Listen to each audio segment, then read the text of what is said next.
Hello, everyone. Brother Al McLean with this week's stewardship video. And of course, before we go too far, let's read the disclaimer. No advice should be seen as a recommendation or an endorsement. So I'm not a licensed financial advisor, and this is for educational purposes only. So as I often say, these stewardship videos are needed by me personally just as much as you. And this is definitely one of the cases where I don't want you to feel preached at, but this is definitely a word for me. And it's called Keep It in Perspective. Keep it in perspective. And it's all about how we can fall into a trap of taking things totally out of perspective if we don't look at it the right way. And what's the right way? From a biblical perspective. We need to always see things as our Lord and Savior Christ sees them through his principles.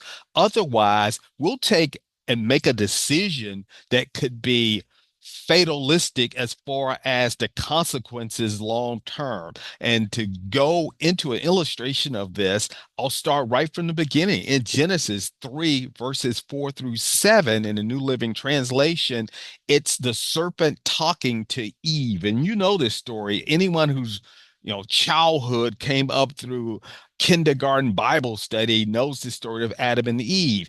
And it says, you won't die. And what the dialogue is happening is the serpent talking to Eve after the instruction has been given by God about not to eat the tree of the knowledge of good and evil. The serpent is talking to the woman in Eve to convince her to do so. It says, "You won't die." The serpent replied to the woman, "God knows that your eyes will be open as soon as you eat it, and you will be like God." Now, in some translation, I should have made that little g, knowing both good and evil.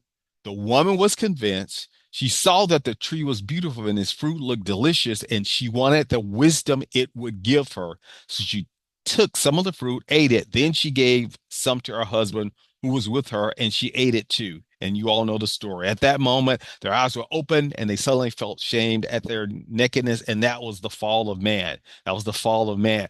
And so what we see is for a fleeting short term comfort or a short term delicacy, looking at something that was temporary, there was a fatal eternal decision made.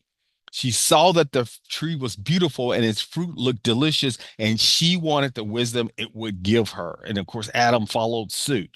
So oftentimes we keep things or put it in the wrong perspective. We look at it from a flesh standpoint, or we're looking at a perspective of short-term gain or short-term comfort to something that's discomfortable right now. It could be a long-term decision we make. So we quit our job because of there's some portion of the job we don't like.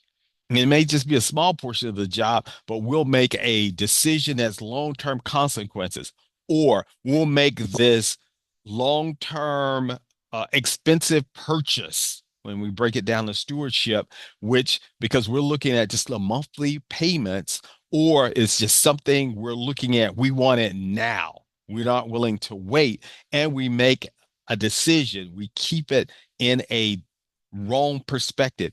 Second Corinthians 4:18 says, "So we fix our eyes not on what is seen, but on what is unseen. Since what is seen is temporary, but what is unseen is eternal." So we need to have a biblical perspective, which is a eternal perspective when we look at life and of course when we look at our finances. So it could be a short-term purchase I was mentioning, and which we didn't pray about, we didn't save for, and we go into debt for, or it could be a series of just small purchases that we keep doing over and over and over again, i.e., Starbucks. It's only about $7 for a cup of coffee, but if you do it every day, that adds up to hundreds of dollars in a month. And that's actually someone wrote about this in a book called The Latte Factor.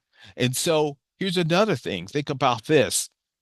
This is in the Old Testament. You had in Second Kings 6, verses 27 through 28, um, the woman goes to the king because she's despondent. And this is why it says, "What is the matter?"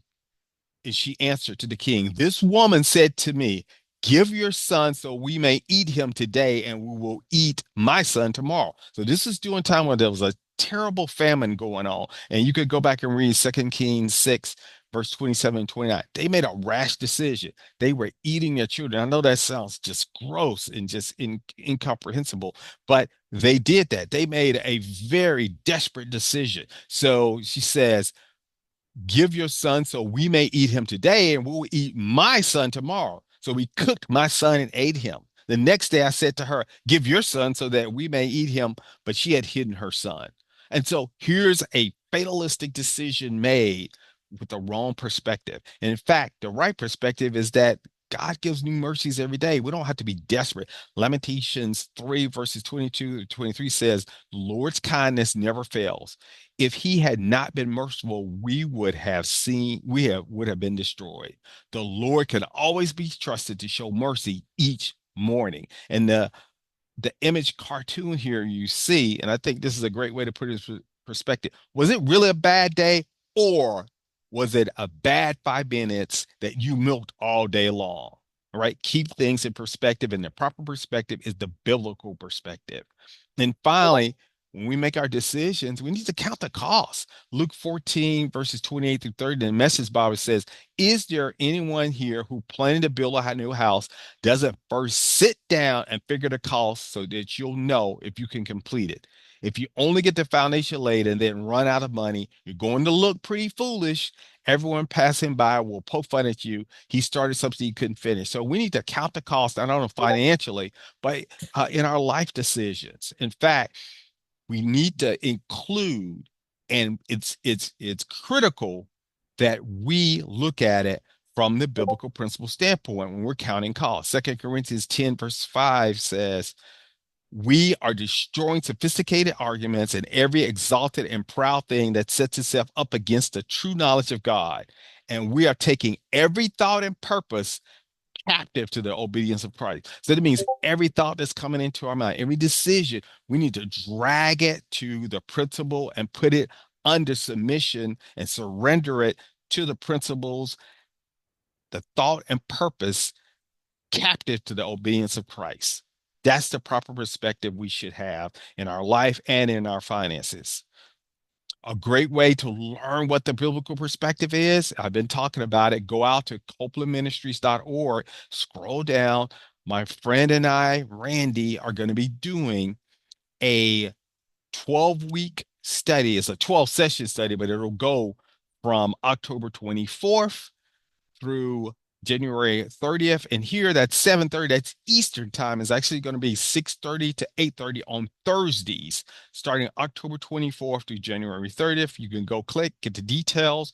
Encourage you to do that. This is a great way to say, hey, what's the proper biblical perspective when it comes to my finances? We're going to dig deep into that. Getting ready, getting excited. We just closed out earnings. And now we're going into the reporting, and it's always led by finances. The financial sector will start us off on Friday. And I think that's October, I think it's 10th or something like that.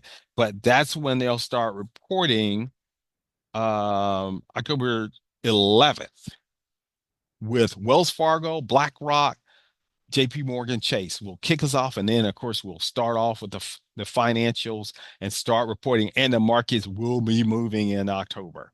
All right. So, with that said, I took a look at this with the finances leading us because this will impact the financial sector. Here's the November 7th meeting, and here's the Fed watch tool that gives you the probability of a rate increase or decrease. And right here is saying 25 basis point or quarter point, almost a 97 or over 97% chance the Fed's going to cut again, probably not as much as the 50 basis points, which was a half a point, but in this case, they're talking about a quarter point, 25 basis point at the November 7th meeting, and that will affect the financial sector and real estate probably. So I took a look at what's going on for the year and look at what the finances have been doing, how they caught up. 21% profit this year in the finances, up 21%, or yielded 21%. Real estate, 8.6%. I expect that may be a good place to look to see. And there's even that's an exchange traded fund that you may look at investing in through the stock market. All right.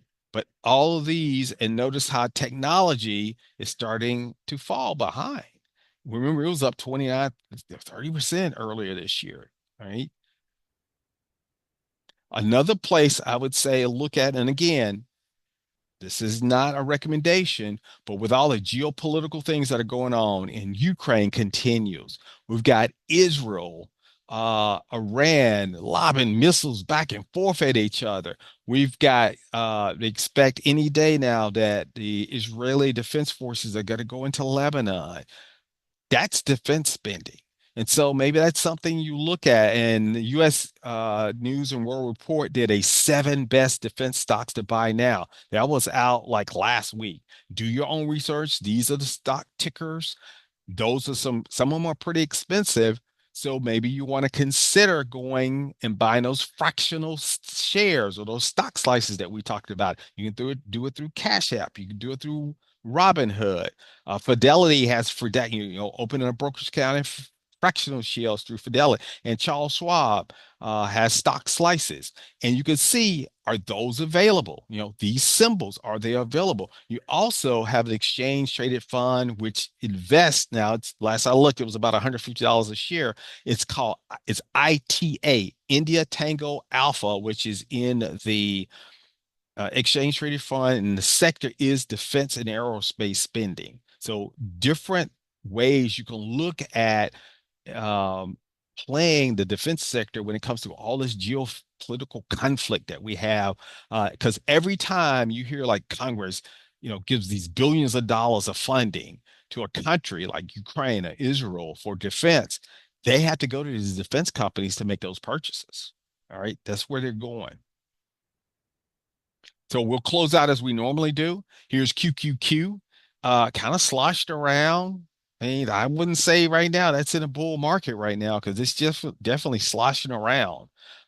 SPY, a little bit better. That's because the financial sector, right? And energy was dipping because you saw in the oil prices. But now with all the geopolitical things that are going on in the Middle East, you can see oil prices are starting to go up. So don't just complain about the gas prices going up. Look at are there some investments that you can do in the energy field? And so that's been pulling SPY, S&P 500 along. So that's this week's stewardship video. As always, these are different ways you can like and subscribe. You can also get put on the distribution list. But as we always say, remember, Jesus is Lord, but we are his faithful stewards following his different principles to keep it in the proper perspective. So we'll see you next week.